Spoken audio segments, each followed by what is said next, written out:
अर्जनी वन्नी सन समाज, धर्म प्रेमी सज्जनों, श्रद्धा मूर्ति माताओं, प्यारे बच्चों,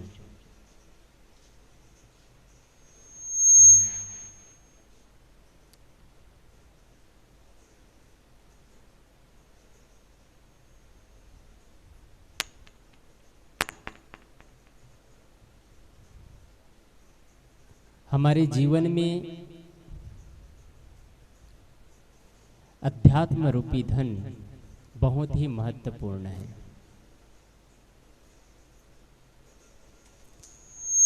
जितना ही हम व्यवहार जगत में जाते हैं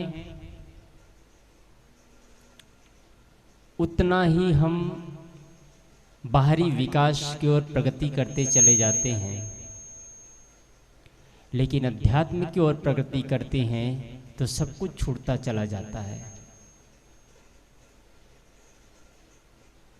अध्यात्म की परम ऊंचाई पर पहुंचने के बाद न तेरा न मेरा, न रिश्ता न नाता, न गुरु न शिष्य, बस वहां परम शांति होती है। मनुष्य जीवन का परम उद्देश्य क्या है? किसी को पूछा जाए सफल व्यक्ति कौन, लोग गर्व के साथ कहते हैं सफल व्यक्ति वह है जिसके 2-4 बंगले हो, जिनके कई गाड़ियां हो, जिनके बहुत सारे जमीन जायदाद हो, जिनके बहुत सारे यश नाम हो, उसको लोग सफल व्यक्ति कहते हैं। याद रखिएगा, वो सफलता की निशानी नहीं है, वो तो बाहरी चीज की सफलता है। जब आपके पास धन और दौलत और गाड़ी घोड़ा मकान धन यश है तब आपका नाम और सम्मान है। जिस दिन आपसे यह छूट जाता है, आपका सम्मान खत्म हो जाता है, मतलब सम्मान आपका नहीं था, सफलता आपकी नहीं थी, सफलता धन की थी, सफलता पद की है, आपकी सफलता नहीं है। आपकी सफलता है जो सब कुछ छूटने के बाद भी आपका सफलता बने रहे, आपका प्रेम बना रहे, आपका करुणा बना रहे, आपका दया और क्षमा और संतोष की भावना है वो बने रहे, आपस में जो भाईचारे की भावना है वो बना रहे, ये आपकी सफलता है। क्या इस सफलता की ओर हम आगे बढ़ रहे हैं? क्या आने वाली पीढ़ी को इन सफलताओं से परिचित करा पा रहे हैं? क्या आने वाली पीढ़ी अध्यात्म की परिभाषा को समझ पा रहा है? क्या आपको लगता है कि आने वाली पीढ़ी, हम माँ बाप हैं, हमारे बच्चे हमको रिस्पेक्ट कर पाएंगे? क्या आपको लगता है कि हम माँ बाप होने का कर्तव्य निभा दिए, दादी दादा होने का कर्तव्य निभा दिए, बच्चों को जो संस्कार देना चाहिए था, जो शिक्षा देना चाहिए था, जिस मानदंड में उसको ऊपर पहुंचाना चाहिए था, जिस शिखर में उसको पहुंचाना चाहिए था, जो हमारा कर्तव्य है हमने कर लिया? क्या आज आपको पूर्णता महसूस होती है? चलो इन सारी बातों को छोड़ लीजिए, आप अपने आप से पूछिए, क्या मुझे जैसा जीवन जीना चाहिए वैसे जीवन जिया ऐसा लगता है? क्या लगता है कि मैं सफल व्यक्ति हूं? मेरे जीवन में कोई दुख नहीं है, मेरे जीवन में कोई क्लेश नहीं है, मेरे जीवन में कोई शिकायत नहीं है? वास्तव में ऐसा कोई व्यक्ति होगा तो मैं समझता हूं कि निश्चित ही वो सफल व्यक्ति है जिसके जीवन में कोई शिकायत ही नहीं है। हर आदमी आज शिकायत लेकर के बैठा है। आदमी बंधुओं, छोटी सी नन्ही सी प्यारी सी मुन्नी सी जिंदगी है, इसमें शिकायत मत करिए, लड़िए मत, झगड़िए मत, प्रेम से जीना सीखिए। आज मैं कहना चाहता हूं कि अभी का विषय यह है कि बच्चों को सही दिशा की ओर डाइवर्ट करिए। आज बच्चे कुपथ में जा रहे हैं, कुदृष्टि, कुवाक्य, कुवचन, कुकाम ऐसे ऐसे जगहों पर जा रहे हैं, कुठाव ऐसे ऐसे जगह पर जा रहे हैं जहां आपको जाने में शर्म महसूस होता है, जैसा बोलने में आपको शर्म महसूस होता है, सारे काम आज बच्चे कर रहे हैं। आज के बच्चे कल का भविष्य होगा। आपके बच्चे कल के बुढ़ापे की लाठी है, आपकी बुढ़ापे में वही बच्चे आपके काम आएंगे, वही आपके धन संपत्ति है। यदि आज बच्चों के अंदर सही संस्कार आपने इंक्लूड नहीं किया है तो आप उनसे आप चाहना न रखिएगा कि मेरे बच्चे मेरे सम्मान कर सके। आपको पता होना चाहिए, जब आप बैंक में अकाउंट में पैसा डालते हैं और पैसा डालते हैं, लेकिन चेक काटते समय आपके अकाउंट में मात्र 50,000 रुपया है, आपने चेक 51,000 का काटा, तो आपका पैसा भी नहीं निकलेगा और आपको फाइन भी लग जाएगा, क्योंकि आपके अकाउंट में उतना पैसा ही जमा नहीं था, आपने गलत चेक भरा है। वैसे ही जीवन में बच्चों के अंदर सही संस्कार आपने इंक्लूड नहीं किया है, अध्यात्म की परिभाषा नहीं बताया है, जीवन जीने के तरीके नहीं बताए हैं, और आप बाद में बुढ़ापे की स्थिति में चाहेंगी कि मेरे बच्चे संस्कारवान बन जाए, मेरे बच्चे मेरे सम्मान करे, मैं गुड पेरेंटिंग का परिभाषा बताऊं और गुड पेरेंटिंग का परिभाषा सुन करके बच्चे उसको रिस्पेक्ट कर सके, अच्छे पिता होने का, अच्छे माँ होने का सम्मान कर सके, तो ये संभव नहीं है। उसके लिए आज से करना चाहिए। मैं कहना ये चाहता हूं कि आज बच्चों को संस्कार सही दीजिए। आपके बच्चे गलत दिशा की ओर जा रहे हैं, इसके जिम्मेदार आप होते हैं। आप वेद में किसी ने पूछा है बच्चों को संस्कार कब से देना चाहिए, वेद में उत्तरदाता ने उत्तर दिया है बच्चों को संस्कार बच्चे के जन्म के 20 वर्ष पूर्व देना शुरू कर देना चाहिए। उत्तरदाता ने कहा बच्चे के जन्म के 20 वर्ष पूर्व कैसे उनको संस्कार दिया जाए। प्रश्नकर्ता ने कहा, उत्तरदाता ने कहा जैसे बच्चे चाहते हैं उनके होने वाले माँ बाप को वैसा संस्कार शुरू से देना शुरू कर दीजिए। आप बच्चों को सही संस्कार नहीं दे पाते। 20 वर्ष बाद की बात छोड़ दीजिए, जब घर में बच्चे हो तब भी आपके घर में सही वातावरण नहीं होता है, तू मैं राग द्वेष की लड़ाई झगड़ा चलता है, कलह कल्पना चलता है। एक घटना बताऊं मैं आपको। एक माँ बच्चे को जन्म दिया और उसके बच्चे इतने तेज तर्रार निकले, कभी किसी का सामान तोड़ दे, किसी को छीन ले, किसी को मार ले, किसी को गाली दे दे, किसी को गलौज दे दे। उनका काम ही यही होता था। बच्चे अपने काबू से बाहर था, बच्चे अपने काबू से बाहर था। वो परेशान हो गया। परेशान होने के बाद डॉक्टर के पास जाता है, डॉक्टर से पूछता है, मनोचिकित्सक डॉक्टर के पास जाकर के पूछता है, डॉक्टर साहब क्या बात है, मैं परेशान हो चुका हूँ। पूरा अपना विवरण देता है कि ऐसा ऐसा है, ये बात है, वो बात है, बच्चे ये हरकत करते हैं। डॉक्टर पूछते हैं, बहन जी तुम ये बताओ, उनको प्रश्न करते हैं, अच्छा ये बताओ जब बच्चा गर्भ में था तब तुम क्या करती थी। बहन क्या बोलती है, डॉक्टर साहब जब बच्चा गर्भ में था मैं घर में अकेली रहती थी, इनके पिताजी हैं वो अपने नौकरी पे चले जाते थे, मैं भोजन बनाती, टिफिन पैक कर देती थी, उसके बाद वो नौकरी में चले जाते थे। नौकरी में जाने के बाद मैं दिन भर खाली रहती थी, तो खाली रहती थी तो मोबाइल निकालती थी या टीवी निकाल करके शोले फिल्म लगाती थी। डॉक्टर साहब ने पूछा कि टीवी में क्या देखते थे, कोई धार्मिक कार्यक्रम देखते थे या कुछ और देखते थे। बहन बोलती है मुझे फिल्म अच्छा लगता था। डॉक्टर साहब ने कहा कौन सा फिल्म देखते थे। उस बहन ने कहा मैं शोले फिल्म देखा करती थी। डॉक्टर साहब ने कहा कितने बार देखे और क्या देखे। वो बहन बोलती है डॉक्टर साहब मैंने शोले फिल्म को 16 बार देखी है। डॉक्टर साहब ने कहा बहन जब तुम अपने गर्भ के अवस्था में शोले फिल्म को 16 बार देखोगे तो क्या तुम्हारे भगवान संत पैदा होंगे कि गब्बर सिंह पैदा होंगे। आपके कोख में बच्चा है, आप राग द्वेष की बातें सोच रहे हैं, आप किसी को अपमान की बातें सोच रहे हैं, किसी की निंदा कर रहे हैं, किसी की चुगली कर रहे हैं। आप कौन से बच्चे को पैदा देंगे, आप कौन सा बच्चा आपके कोख में पल रहा है। आप सोचिए आपके बच्चे कितने संस्कारवान होंगे जब आपका चिंतन ही गलत दिशा की ओर है। आप जो सोचेंगे बच्चा के अंदर वही प्रवेश करेगा, वैसे ही उसका दिमाग डाइवर्ट होगा। ये प्रकृति का नियम है और ये मनोवैज्ञानिक है, इसको कोई नहीं रोक सकता है। आप गर्भ अवस्था में जो सोचते हैं वही बच्चे के अंदर प्रवेश करता है, बच्चे वैसा ही सोचता है। कम से कम 20 साल पहले आप सही संस्कार नहीं दे सकते तो कम से कम आपके कोख में जब बच्चा आ जाता है, आपको पता चल जाता है कि अब मेरे कोख में कोई बच्चा है जो अब मैं माँ बनने वाली हूँ, तो कम से कम उस समय होश के अवस्था में माता पिता को जीना चाहिए, घर के माहौल को बदलना चाहिए, घर में एक शांति वातावरण होना चाहिए, घर में बड़ों को आदर और सम्मान और सत्कार होना चाहिए, कभी चूं की आवाज नहीं आना चाहिए, घर में लड़ाई और झगड़ा नहीं होना चाहिए। लेकिन आज भी लड़ रहे हैं। कौन सा संस्कार देंगे बच्चों को?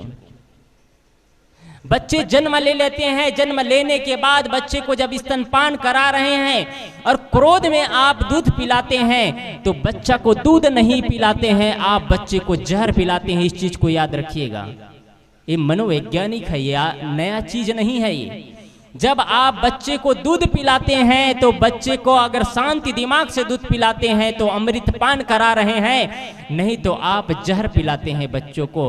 आप बच्चों को सही ज्ञान और ध्यान दीजिए, अपने आने वाली पीढ़ी को सिखाइए, कभी एकांत में बैठने के तरीका सिखाइए। जो भी विकास करना चाहता है, अध्यात्म जीवन की ऊंचाइयों को छूना चाहता है, मैं सबसे निवेदन करना चाहूंगा, कभी कभी अकेले में बैठना चाहिए, 5 मिनट 10 मिनट बैठ करके ध्यान करना चाहिए, आत्मचिंतन करना चाहिए। आपके 24 घंटा में से आप 24 मिनट अपने जीवन के लिए नहीं निकाल सकते। क्या आपका जीवन यही धन कमाने के लिए है, बच्चे पैदा करने के लिए है, सोने और खाने और पीने के लिए है? बस ओनली उतना ही आपका जीवन है और जीवन का कोई टारगेट नहीं, कोई लक्ष्य नहीं। मैं क्षमा चाहता हूं, कटु सत्य ही ये काम तो जानवर भी कर लेता है, और आप और हम में और जानवरों में इतना कोई अंतर ना रह जाए तो हमारी गिनती भी जानवरों में ही होगी। लोग कहा करते हैं जानवर नियम पर चलता है, आदमी एक ऐसा है कि नियम भी पता नहीं होता है। जानवर का मैं नियम बताया था कल, मैंने कहा था शायद कि अगर गाय खाएगी तो घास खाएगी, मांस कभी नहीं खाएगी। शेर खाएगा तो मांस खाएगा, घास नहीं खाएगा। इंसान क्या है? इंसान को आप क्या कहेंगे? आप जो सब कुछ हजम कर जाता है उसे आप क्या कहेंगे? आप भगवान का नाम लेते हैं, लंबे चौड़ा चंदन लगाते हैं, धार्मिक बनते हैं, अपना टाइटल लगा करके बैठे होते हैं। क्या हम इंसान कहलाने लायक हैं? क्या आने वाली पीढ़ी को संस्कार दे पाएंगे? जब हमारे अंदर क्रूरता बढ़ती चली जा रही है, हम निरीह जीवों को हत्या करते हैं और निर्दयता से उनका वध करके हम मांस खाते हैं, तो क्या हमारे अंदर दया और करुणा का भाव पैदा हो सकता है?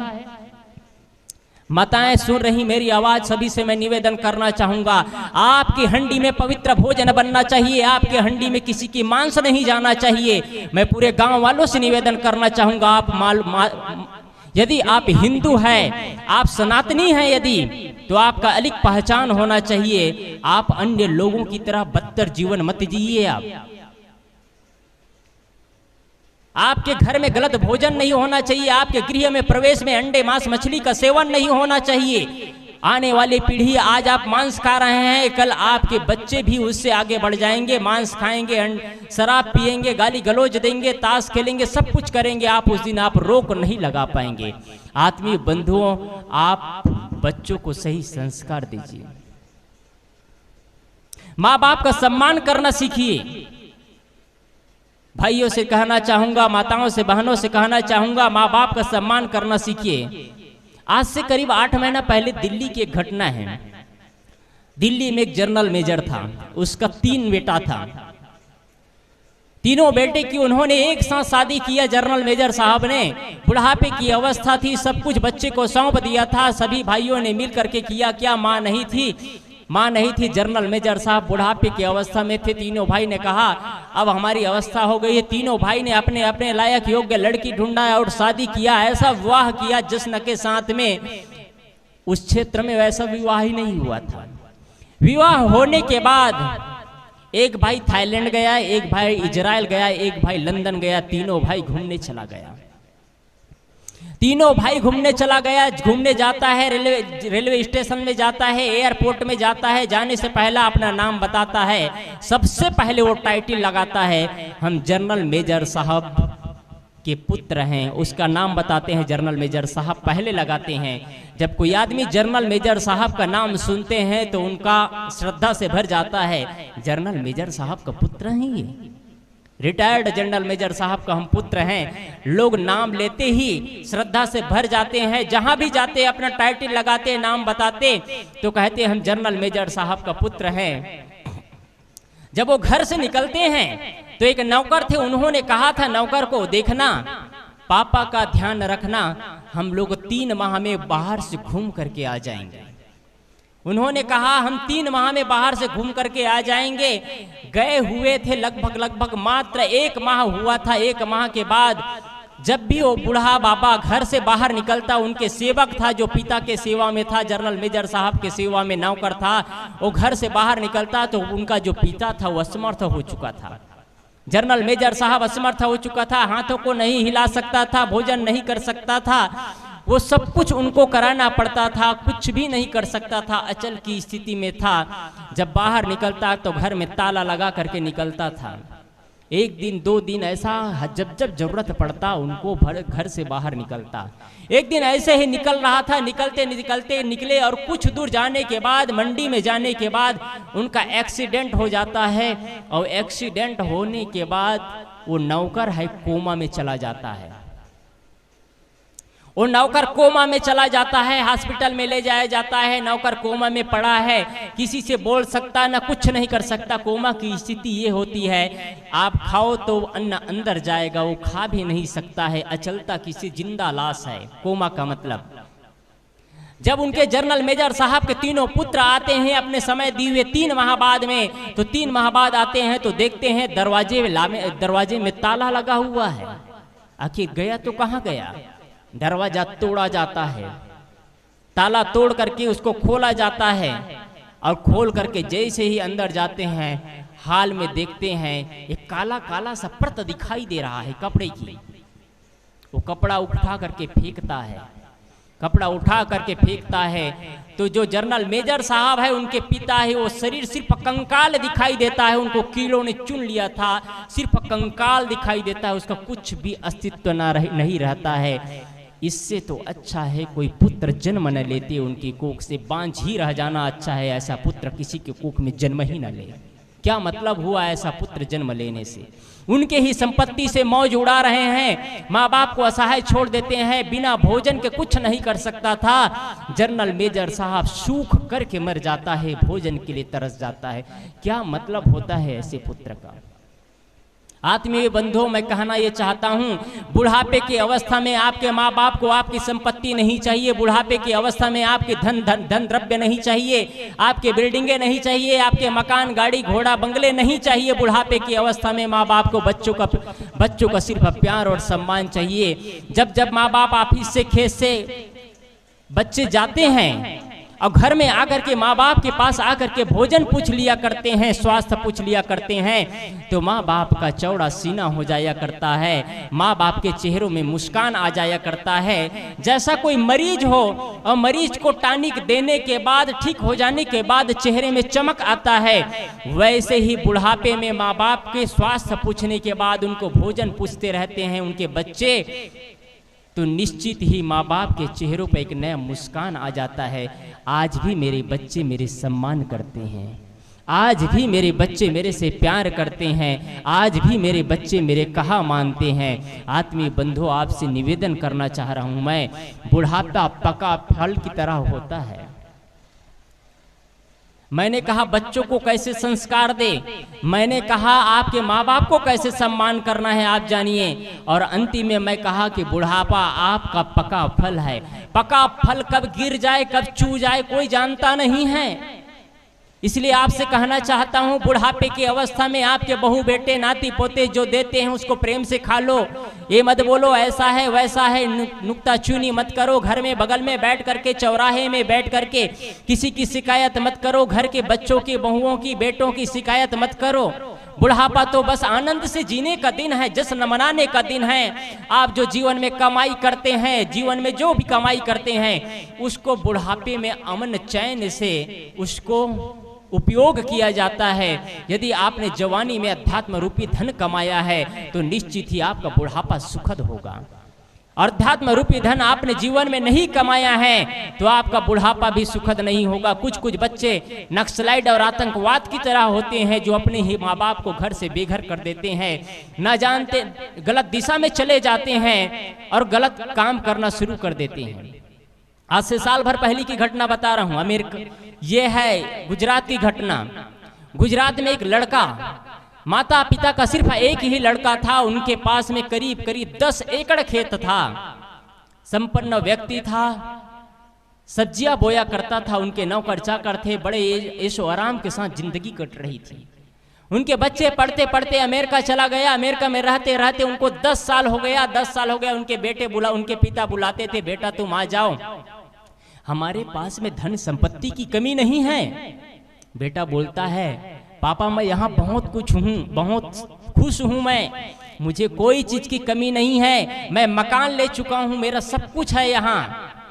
कभी अपने पापा को नहीं बताया आगे के जीवन के बारे में, मेरे लिए यहाँ कोई चीज की कमी नहीं है। लेकिन 10 वर्ष बाद जब आता है तो अपने साथ में एक लड़की को भी लाता है। जब घर आने के बाद में पूछता है कि ये कौन है, तो कहते हैं पापा ये मेरी पत्नी है। उन लोगों को आश्चर्य होता है कि वहीं रहते रहते तुमने अपने घर बसा लिया, शादी भी कर लिया, विवाह कर लिया, तुमने एक बार बताया भी नहीं। पापा पर भी कहते हैं कोई बात नहीं बेटा, चाहे तुम वहां विवाह करते या यहाँ विवाह करते, तूने कर तो लिया ना, अब कोई बात नहीं, मस्त अच्छा से रहना, कोई बात नहीं, प्रेम से कहते हैं। पापा भी खुश है। बस कुछ ही दिन होता है, सप्ताह भर होता है। पापा से क्या बोलते हैं बच्चे, बोलते हैं पापा मेरा बहुत बड़े वहां हॉस्पिटल चलता है, न जाने कितने लोग काम कर रहे हैं, मेरी बहुत बड़ी एरिया है, बड़े बड़े बंगले हैं, और अंतिम में आपके सारे संपत्ति का देखभाल करना तो मुझे ही होगा, आपकी सेवा तो मैं ही करूंगा, मेरे अलावा तुम्हारा और कौन है। बड़े प्यार से अपने पापा को कह रहे हैं कि मेरे अलावा तुम्हारा और कौन है। पिता को लग रहा है कि बच्चा तो सही कह रहा है। कुछ दिनों बाद फिर पापा के पास बैठता है, कहते हैं मेरे पास बार बार फोन आ रहा है पापा कि मुझे बुला रहे हैं, लेकिन मैं आप लोगों को भी ले जाना चाहता हूँ, आप लोग तैयार हो तो मैं टिकट कटाने की तैयारी करूं। पापा के मन में भी गुदगुदी था, मम्मी के मन में भी था कि हम भी चले अमेरिका, घूम आए, एक बार देख ले। फिर बच्चा क्या कहता है, पापा आप बुढ़ापे की अवस्था है, फिर से यहाँ कहाँ आओगे, हम वहीं रहेंगे। यहाँ की सारी धन संपत्ति को बेच देते हैं, घर बंगले सबको बेच देते हैं। पापा को कहते हैं और उनके पापा तैयार हो जाता है, सारी संपत्ति बेच देते हैं। ये आज से साल भर पहले की घटना है, हकीकत घटना है। सारी संपत्ति बेच देते हैं। पापा का भी कहते हैं कि इस तारीख को टिकट है, सभी के सभी एयरपोर्ट पर जाते हैं, एयरपोर्ट पर जाते हैं, सभी सामान रखते हैं। उसके बाद में अपने मम्मी और पापा को बोल देते हैं, मम्मी और पापा को कहते हैं पापा मम्मी तुम यही बैठो, हम लोग सामान आगे रख करके आ रहे हैं। सामान लेकर के जाते हैं। 1 घंटा हो गया, 2 घंटा हो गया, 3 घंटा हो गया, 4 घंटा हो गया। 4 घंटा बाद पूछते हैं मेरे बच्चे का ये नाम है, उन्होंने मेरे लिए टिकट कटवाया था अमेरिका जाने के लिए, लेकिन अभी तक कहे कि मैं आ रहा हूं लेकिन आया नहीं। लोग पता करते हैं उनका टिकट तो अभी 3 घंटा पहले, उनका प्लेन तो 3 घंटा पहले ही उड़ चुका है। पापा का सब कुछ बेच करके हजम कर जाता है, अपने अकाउंट में पैसा ले लेता है और चला जाता है। पापा दरिद्र की तरह, उनके पास कुछ भी 1 रुपया उनके पास नहीं रहता है, 1 रुपया उनके पास नहीं रहता है। कहीं उनके पास डायरिया थी, डायरियों को पलटता है, लोगों से कहता है भाई साहब इस नंबर पर फोन कर देंगे क्या। वो फोन करते हैं, उनके परिवार के मेहमान रिश्तेदार लोग आते हैं और उनको ले जाते हैं। क्या ऐसे माँ बाप होना चाहिए? माँ बाप के दी हुई संपत्ति में उनकी ही संपत्ति से उनको ठकरा करके बेदखल कर देना, उनके ही घर से बेघर कर देना, उनको ही रोड पर ला देना, और अपने जीवन में क्या शांति से जी पाएंगे? आत्मीय बंधुओं मैं कहना चाहता हूँ ये सब आपके घरों में ना हो। आप अपने बच्चों को समय दीजिए, अपने बच्चों को अध्यात्म की परिभाषाएं बताइए, अपने बच्चों को संत परंपराओं से जोड़िए। माँ बाप और अतिथि का सम्मान करना सीखे, आचार्य का सम्मान करना सीखे। मैंने सुबह के सत्र में कहा था, यदि आज माँ बाप और अतिथि और आचार्य का सम्मान नहीं करेंगे तो बुद्धि तो वहीं जाएगी जहाँ कुछ नहीं मिलना है। लोग कहते हैं फिर से, साहब लोग तो खंडन ही करते हैं। मैं एक बात आश्चर्य से पूछना चाह रहा हूं, मैं आपको पूछना चाह रहा हूं। लोग बड़े बड़े प्रश्न करते हैं, कहते हैं कि लोग कबीरपंथी लोग भगवान नहीं मानते।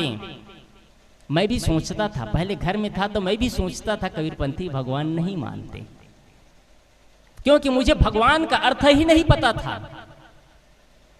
भगवान वो है जो हमारे सहारा बने, भगवान वो है जो हमें मुसीबत से ऊपर उठाए, भगवान वो है जो हमारी विपत्ति में अपने विपत्ति को ना देखते हुए भी हमारे लिए मिसाल की तरह खड़ा हो जाए। भगवान वो है जो हमें इस योग्य बनाए आज मंच में बैठ करके, व्यास गद्दी में बैठ करके आपके बीच हो सके। भगवान वो है जो ऑफिस और दफ्तर में बैठ करके हमको बोलना सिखाता है। भगवान वो है जो बड़े बड़े ऊंचाइयों तक हमको छूने की तरीका बताता है। भगवान वो है जो हमारे कितने भी ही शैतानियत करते हुए भी उन शैतानियत को दरकिनार करके बड़े प्यार और सम्मान के साथ बड़े पुचकार करके हम इसको योग्य बनाते हैं। वो भगवान है, भगवान हमको उसको मानते हैं। लोग कहते हैं कबीरपंथी भगवान नहीं मानते। मैं लोगों से प्रश्न करता हूँ, क्या कबीरपंथी पानी को पानी, मिट्टी को मिट्टी, आकाश को आकाश, गाड़ी को गाड़ी, कपड़े को कपड़े, मोबाइल को मोबाइल, दुकान को दुकान, वस्त्र को वस्त्र, घर को घर, मंदिर को मंदिर, माँ को माँ, पिता को पिता, पुत्र को पुत्र, क्या ये सारे चीज नहीं मानते? लोग बड़े गर्व से साथ कहते हैं मानते हैं। फिर से पूछा जाता है कबीरपंथी भगवान नहीं मानते, तो भगवान माने तो किसको माने? तब कहते हैं जब गोबर को गणेश भगवान, गोबर को भगवान मान ले, मिट्टी पत्थर को भगवान मान ले, तब कहते हैं हाँ अब कबीरपंथी भगवान मानते हैं। मैं कैसे मान लूं उसको भगवान? मेरे इस योग के बढ़ाने में उसकी क्या हाथ है, क्या ऊर्जा, क्या ताकत है? मैं कैसे कह दूं आप मेरे लिए भगवान हो सकते हैं? मैं उसको कैसे भगवान कह दूं? जब मैं बैठाता हूं तब बैठता है, मैं नहलाता हूं तब नहाता है, मैं खिलाता हूं तब खाता भी नहीं है। वो तो अचल है, जो चलता नहीं, बोलता नहीं, खाता नहीं, पीता नहीं, देखता नहीं, डोलता नहीं, जो हमारे सहायक नहीं बन सकते, उसको मैं कैसे भगवान मान लूं? आपकी श्रद्धा है, आपकी मन की इच्छा है, आप मानते हैं, आपकी श्रद्धा है, मैं उसे नहीं रोकता। लेकिन लोग कहते हैं कि कबीरपंथी भगवान नहीं मानते, ये तो गलत बात हुई ना। कबीरपंथी निश्चित ही भगवान मानते हैं, लेकिन सही भगवान मानते हैं, डुप्लीकेट भगवान नहीं मानते हैं। और वो अगर कबीरपंथी कोई है और भगवान तो नहीं मानते, बाहरी भगवान, लेकिन माँ बाप का भी अपमान करते हैं, संत गुरुजनों और अतिथि आचार्यों का भी अपमान करते हैं, तो उससे तो गए गुजरा आदमी कोई भी नहीं हो सकता है। चाहे किसी भी धर्म के मानने वाले हो, किसी भी परंपरा के मानने वाले हो। इसलिए मैं कहना चाहता हूँ आत्मीय बंधुओं, माँ बाप का सम्मान करना सीखिए, माँ बाप के सम्मान, बच्चों को समय देना सीखिए। मैं मूल बात पर आऊंगा। बच्चों को आज हम समय नहीं देते हैं तो बच्चे गलत दिशा की ओर जाते हैं। आप जब ऑफिस से आते हैं, दफ्तर से आते हैं, खेत से खलिहान से आते हैं, अपने परिवार के सदस्यों को समय दीजिए, माँ बाप को समय दीजिए, बच्चों को समय दीजिए। अध्यात्म की परिभाषाएं बताइए, बच्चों को कैसे जीना है ये तरीका सिखाइए। आप बच्चों को सिखाते हैं पढ़ाई कैसे करना है, डिग्रियां कैसे हासिल करना है, मकान कैसे बनाना है, गाड़ी कैसे खरीदना है, गाड़ी कैसे चलाना है, मोबाइल कैसे चलाना है, ये सारा चीज आप बच्चों को सिखाते हैं। क्या आप बच्चों को ये भी सिखाते हैं जीवन को कैसे जीना है? आपने कभी सिखाया है? अपने आप से पूछिए सारे लोग, बच्चों को कभी आपने सिखाया है जीवन को कैसे जीना है? नो, किसी ने नहीं सिखाया, ऐसा अवसर ही नहीं आया है। बच्चों को सिखाइए कैसे जीवन को जीना है, बच्चों को समय दीजिए। एक बच्चा था, छोटा सा बच्चा था, जब उसकी अवस्था थी लगभग 4 साल की अवस्था। 4 से 5 साल का बच्चा है, जब बिस्तर में जाता है तो बिस्तर में रात्रि में सोता है तो उस समय उनके पापा ड्यूटी से नहीं आए रहते हैं। रात्रि में बिस्तर में सोता है तो उनके पापा ड्यूटी से नहीं आए रहते हैं। और जब सुबह उठता है बच्चा, 8 बजे सो करके उठता है तो देखता है पापा ड्यूटी चले गए हैं, पापा ड्यूटी चले गए हैं। फील्ड वर्क का उनका काम था पापा का, प्रत्येक दिन वो जाता था।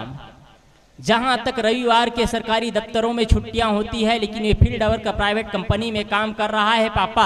उनके पास एक दिन का समय नहीं था। फील्ड वर्क में जाता, सुबह जाता, रात्रि में आता, ऐसे रोज होता। वो बच्चा देखता है मैं सुबह उठता हूं तो पापा नहीं रहता है, रात्रि में सोता हूं तो पापा आया नहीं रहता है। ऐसा कई दिन तक चलता रहा। एक दिन देखता है कि पापा घर में हैं। आश्चर्य होता है उनको। लगभग दोपहर का समय रहा होगा, 11-12 बजे वो आया रहा होगा कोई काम से, अपना लैपटॉप खोल करके कुछ काम कर रहा है। इतना में बच्चा देखता है रविवार का दिन है, पापा घर में है, दौड़ करके आता है। उनके मस्तिष्क में कुछ विचार चलना शुरू हो जाता है। 5 साल का बच्चा है। पापा के पास आकर के प्रश्न करता है, पापा मैं एक बात पूछूं, बोलो तुम एक दिन में कितना, एक माह में कितना रुपये कमाते हो? पापा कहते हैं तुमको इससे क्या करना है? तुम्हारी सारी व्यवस्था मैं करता हूँ, कपड़े की व्यवस्था, पुस्तकों की व्यवस्था, ऑफिस स्कूल की ड्यूटी, स्कूल में जो फीस, सारी व्यवस्था मैं करता हूँ। तुमको पैसा से क्या लेना देना है? तुमको क्या चाहिए ये तो बोलो। थोड़ी देर बाद बच्चा फिर से आता है, पापा ये तो बता दो तुम एक घंटे में कितने रुपये कमाते हो? बार बार पूछने के बाद बच्चा बार बार पूछ रहा है, उनके पिता बार बार उनको वही उत्तर दे रहा है। मन में हुआ कुछ देर बाद बुला करके, बच्चा खेल रहा था, बुला करके उनके पिता कहते हैं, बेटा तुम क्या पूछ रहे थे? पापा मैंने पूछा तुम एक घंटे में कितने रुपये कमाते हो? उनके पापा कहते हैं मैं एक घंटे में 200 रुपये कमाता हूँ, एक घंटे में 200 रुपये कमाता हूँ। थोड़ी देर बाद बच्चा खेलना शुरू कर देता है। बच्चा थोड़ा देर में खेल करके फिर से आता है अपने पापा से, फिर कहता है, पापा क्या मुझे तुम 100 रुपये दोगे? उनका पापा फिर से वही प्रश्न का उत्तर देता है, सारी व्यवस्था मैं करता हूं, तुमको पैसे की क्या जरूरत है ये तो बताओ। आज तुम अटपटे से काम कर रहे हो। बच्चा तेज तर्रार था।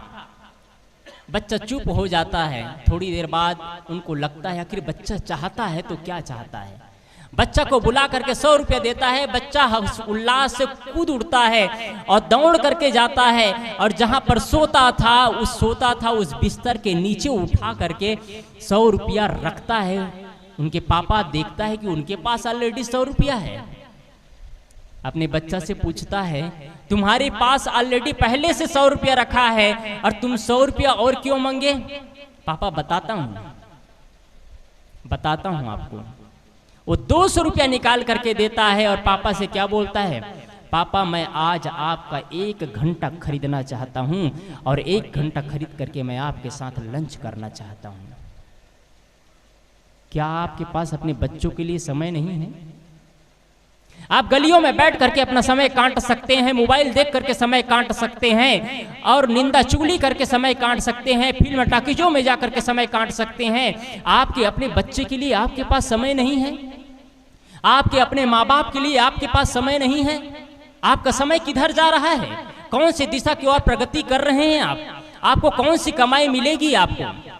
मैं संस्कार की चर्चा कर रहा हूं। आत्मीय बंधुओं, आप सभी से कहना चाहता हूं, आप अपने बच्चों को समय देना सीखिए। यदि देने लायक इस दुनिया में कोई है तो सबसे बड़ा बेशकीमती समय समय है, वो चीज है समय है।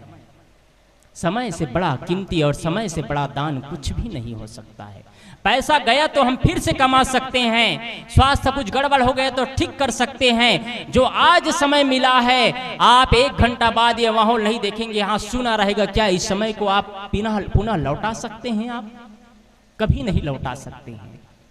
आज जो समय मिला है, आपने समय को सही जगह लगाया तो आप यहाँ सत्संग स्थल पर बैठे हैं। कुछ लोग घर से कहे सत्संग में चलेंगे क्या?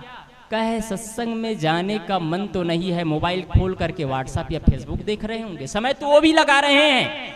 मैं कहना ये चाहता हूँ, समय वो भी लगा रहे हैं, समय आप भी लगा रहे हैं। समय और शक्ति उतना ही लगता है, समय और शक्ति उतना ही लगता है, लेकिन परिणाम अलग आते हैं। उनके मनोदशा अलग होगा, आपके मनोदशा अलग होगा। आज बच्चों को कैसे पालन पोषण करना चाहिए, माँ बाप का कैसे सम्मान करना चाहिए, बुढ़ापे में कैसे जीना चाहिए, इस विषय पर आप चर्चाएं सुन रहे हैं। और जो मोबाइल में व्हाट्सएप चला रहे हैं, वो एक का स्टेटस, फिर दूसरे का स्टेटस, फिर तीसरे का स्टेटस, बस स्टेटस बदल रहे हैं। खुद का स्टेटस खराब है, दूसरे का स्टेटस देख रहे हैं। स्टेटस बदलने से, स्टेटस लगाने से जीवन नहीं बदलता है, सुंदर स्वभाव बनाने से, सुंदर जीवन बनाने से बनता है। आत्मीय बंधुओं, इसलिए माँ बाप का सम्मान करना सीखिए, बच्चों को समय देना सीखिए। आपके बच्चे ही आपका भविष्य है, आपके बच्चे ही आपके बुढ़ापे की लाठी है। यदि बच्चे के अंदर सही संस्कार आप इंक्लूड करते हैं, सही संस्कार उनके अंदर अर्जित करते हैं, तो बुढ़ापे में बच्चे आपका सम्मान करना सीखेंगे। एक जगह सास और बहू में लड़ाइयाँ चल रहा, घमासान युद्ध हो गया। रोज होता है, ये परंपराएं चल रही है, हर परिवार में बिरले बिरले परिवार है जहां लड़ाइयाँ ना हो। ये नित्य रोज होता है, देखते हैं सास और बहू में रोज लड़ाई। एक उनका छोटा सा पोता दिखता है, माँ और दादी में रोज लड़ाइया का अंतिम परिणाम ये होता है कि अंतिम में रोते रोते सासू माँ, दादी माँ हमारे कमरे में चली जाती है। उनके पीछे पीछे उनके साथ में एक 6 साल का पोता जाता है, और 6 साल का पोता जाता है और उन अपने दादी माँ का पल्लू उठाता है, और पल्लू उठा करके आंसू पोंछते पोंछते बोलता है, दादी माँ तुम रो मत, मेरी माँ बहुत दुष्टा है। जब मैं भी बड़ा हो जाऊंगा और मेरी भी शादी हो जाएगी तो मैं अपने पत्नी से कहूंगा कि तुम अपनी सासू माँ की सेवा कभी मत करना, क्योंकि तुम्हारी सासू माँ अपनी सासू माँ से रोज लड़ाई किया करती थी। आत्मीय बंधुओं, प्रेम से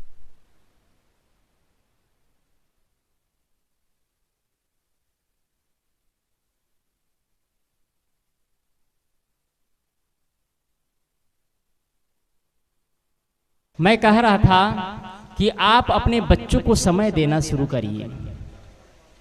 आप रोज बिठाइए और बच्चों से कुछ चर्चाएं करिए, रोज कुछ वार्ताएं करिए। आप सभी से निवेदन करना चाहता हूं कि थोड़े थोड़े समय अपने बच्चों को देना शुरू करिए। आपका बेशकीमती समय का सदुपयोग यही है कि आप अपने बच्चों के लिए अपना समय लगाते हैं। यदि आज आप अपने बच्चों को समय देते हैं तो बुढ़ापे में आपके बच्चे आपको समय देंगे। यदि आज आप अपना समय बच्चों को नहीं दे पा रहे हैं तो बुढ़ापे में आशा मत रखना कि आपके बच्चे आपको समय दे सके, कभी आशा मत रखिएगा।